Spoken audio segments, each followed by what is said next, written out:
မင်္ဂလာပါရှင်မီရာဖြစ်ပါတယ်အဲ့တော့မီရာကဒီနေ့မှာပေါ့နော်သူမင်းနဲ့ပတ်သက်တဲ့ပစ္စည်းတွေကိုတင်ထားသေးလားဆိုရဲခေါင်းစဉ်လေးနဲ့ထားရချပေးတော့မှာဖြစ်ပါတယ်အဲ့တော့မီရာတို့ကလေတစုံတစ်ယောက်နဲ့လမ်းခွဲလိုက်ပြီးသွားရင်ပဲဖြစ်ဖြစ်အဆက်အသွယ်ခဏလောက်ဝေးကွာသွားရင်ပဲဖြစ်ဖြစ်သူကငါနဲ့ပတ်သက်တဲ့အမှတ်တရပစ္စည်းတွေကိုတင်ထားသေးလားဆိုပြီးတော့တစ်ခါလောက်တော့တွေးမိပူချလိမ့်မယ်ပေါ့နော်ဆိုတော့ဒီနေ့မှာတော့အဲ့ဒီအဖြေကိုမီရာက tarot ကလေးတွေနဲ့တုံးပြီးတော့သူ့ရဲ့စိတ်တွေကိုဝင်ကြည့်ပြီးတော့ tarot ဖတ်ပေးတော့မှာဖြစ်ပါတယ်အဲ့တော့ကိုယ့်ရဲ့စိတ်ကိုတင်အောင်ထားပြီးတော့ကိုယ့်အဆွဲဆောင်နိုင်ဆုံးဖိုင်သုံးခုတွေကတစ်ခုခုကိုရွေးချယ်လိုက်ပါနော်သူ့မျက်နှာလေးကိုမြင်အောင်ပြီးတော့ရွေးချယ်ဖို့လည်းမမေ့ပါနဲ့ရှင်အဲ့တော့ပထမဆုံးဒီ Pi 1ပေါ့နော် Teddy Bear လေးကိုရွေးထားတဲ့သူတွေရဲ့ကြောက်တော့သူကလေသူကတင်ထားဆဲပဲပေါ့နော်တင်ထားဆဲပဲတန်ရုံးစီအပြည့်နဲ့ကိုတင်ထားရလို့မျိုးတာဒီမှာမြင်ရတယ်ဆိုတော့ energy ကလေသူကတတိချာချာကိုတင်ထားရလို့မျိုးတာတွေ့ပေါ့နော်ဆိုတော့ဒီကိုယ့်ဘက်ကပေးခဲ့တဲ့ပစ္စည်းတွေအမှတ်တရတွေဒါအဲ့ဒါတွေပေါ့နော်ဒါတွေကိုသူ့ရဲ့မျက်စိရှိမှာဒါမှမဟုတ်ရှင်သူနေ့တိုင်းမြင်ရမယ်သူ့ရဲ့အနီးနားတစ်ဝိုက်မှာရင်ကိုတေချာကိုတင်ထားတာဖြစ်တယ်ပေါ့နော်ဟိုမှာကိုကတော့ချိန်လေးပေးထားဆိုအဲ့တော့ချိန်တွေကိုသူအခုချိန်လေးသူ့ရဲ့အိတ်လေးမှာချိန်ထားတယ်သူ့ရဲ့ကားတော့တွေမှာထားထားတယ်ဆိုင်ကယ်တော့တွေမှာထားထားတယ်အဲ့လိုမျိုးenergy ကိုမြင်ရတွေ့ရပေါ့နော်ဆိုတော့သူ့ရဲ့စိတ်ကိုတစ်ချက်ပြောမယ်နော်သူ့ရဲ့စိတ်ကလေသူကလေမင်းတို့ပေါ်မှာတန်ဟောစင်တော်တော်ကြီးခဲ့တဲ့သူပေါ့နော်အဲ့ပစ္စည်းလေးတွေကိုကြည့်ပြီးတော့မင်းနဲ့တူတူပေါ့နော်ရှိခဲ့တဲ့ပြောစရာအချိန်တွေကိုပြန်တွေးပြီးတော့သူကလွမ်းနေတတ်တယ်ဆိုတော့နှမျောလို့တင်ထားမျိုးမဟုတ်ဘူးကွာတိလားမင်းရဲ့ပုံရိပ်တွေအငွေ့သက်တွေကိုသူကမဖြောက်ဖြက်ချင်တဲ့စိတ်နဲ့သူ့ရဲ့နှလုံးသားနဲ့ကိုရှင်းပြီးတော့မင်းနဲ့လို့တင်ထားတာဖြစ်တယ်လို့မိရာကဒီမှာမြင်ရပါတယ်ရှင်ဒါတော့ဖိုင်ဝမ်လေးအတွက်ပါအဲ့တော့ပိုင်း2ဒီတော့လေးကိုရေးထားတဲ့သူတွေအတွက်ပေါ့နော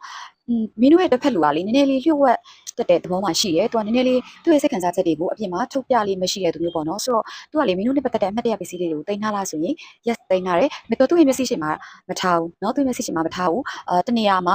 ပြုတ်ဝက်ပြီးတော့သူတင်ထားတယ်ဆိုတော့ energy မျိုးကိုမြင်ရတယ်ဆိုတော့သူကလေဒီပေါ့နော်မင်းနဲ့ပတ်သက်တဲ့ပစ္စည်းတွေ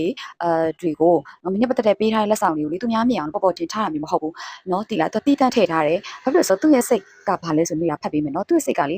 သူ့ကိုယ်သူဒီလားမင်းကိုမေ့ပစ်မယ်ဆိုတော့ဟန်ဆောင်နေတာဒီလားသူ့ဘက်ကလည်းမင်းကိုစိတ်နာတယ်ဆိုတော့အဲ့လိုဟန်ဆောင်နေတယ်မျက်စိရှိမှာပေါ့နော်ဒီပစ္စည်းကိုတွေ့လိုက်လို့ရှိရင်စိတ်မခိုင်ပဲနဲ့တင့်စီကိုနော်မင်းစီကိုပြန်ပြီးတော့ပြေးလာမိမှာဆိုလို့ဖွက်ထားရဲဆိုတော့ energy ကိုတော့မိတာမြင်ရတယ်အပြင်ပန်းမှာတော့လေ तू ကမင်းကိုမေ့သွားပြီဆိုပြီးတော့ပြောချင်နေတယ်ဒါပေမဲ့တကယ်တမ်းကျလို့ရှိရင်ဘူးမှမရှိတဲ့အချိန်မှာအဲ့ဒီပစ္စည်းလေးတွေကိုထုတ်ကြည့်ပြီးတော့မင်းကို तू တိတ်တိတ်လေးတတိယနေတက်တဲ့သူလို့မိတာကတော့မြင်ပါတယ်ဆိုတော့ဒီမှာလေကိုယ့်ရဲ့အမားကြောင့်လမ်းခွဲသွားတဲ့သူတွေပါမယ်လို့မိတာကဒီ energy ရတယ်ပေါ့နော်ဒီ point 2သမားလေးတွေမှာလေဆိုတော့ point 2လေးတွေကတော့ဒီလောက်ပါပဲရှင်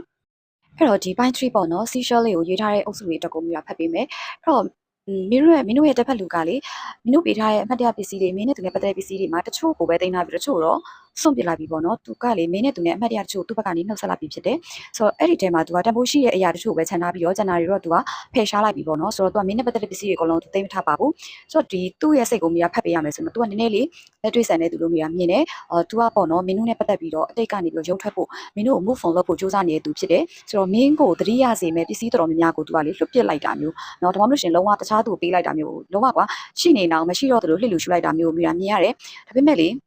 ေဒီလားမင်းနဲ့သူနဲ့ဂျာနှစ်ယောက်ရိုက်ထားတဲ့ဓာတ်ပုံပေါ့နော်ဓာတ်ပုံတချို့ဒီဖုန်းရပုံပဲဖြစ်ဖြစ်ကွန်ပျူတာထဲမှာ laptop ထဲမှာထည့်ထားတဲ့ပုံတွေအဲ့ပုံတွေကသူ့မှာရှိသေးတယ်ဒါပေမဲ့သူကအဲ့ဒါတွေကိုအမှတ်မတင်ပြန်တွေးလိုက်ရင်တော့မှအော်ငါတို့ကတစ်ချိန်မှာချစ်ခဲ့ကြဘူးတာပဲဆိုပြီးတော့သူကဒါလေးကိုပြန်ပြီးတော့သတိရလောက်တဲ့အခြေအနေမျိုးလောက်ပဲပေါ့နော်ကိုစီကိုပြန်လာဖို့တော့လုံးဝစိတ်ကူးမရှိတဲ့သူမျိုးလိုမျိုးတာက energy မြင်ရပါတယ်ရှင်ဒါကတော့ point 3သမားလေးရဲ့အတွက်ဖြစ်ပါတယ်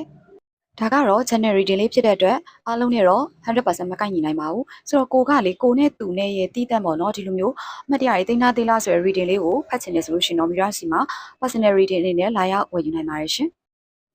reading လေးကိုကြည့်ရှုပေးရတဲ့အတွက်ကျေးဇူးတင်ပါတယ်နောက်ထပ်လည်းပို့ပြီးတော့စိတ်ဝင်စားစရာကောင်းတဲ့ reading လေးနဲ့ပြန်လာခဲ့မှာဖြစ်တဲ့အတွက် Mira ရဲ့ account လေးကို follow လုပ်ထားဖို့မမေ့ပါနဲ့အောင်နော်အားလုံးပဲဆက်ဆရအဆင်ပြေပြီးတော့တာပျော်ရွှင်တဲ့နေ့ရက်လေးပိုင်ဆိုင်နေကြပါစေ bye bye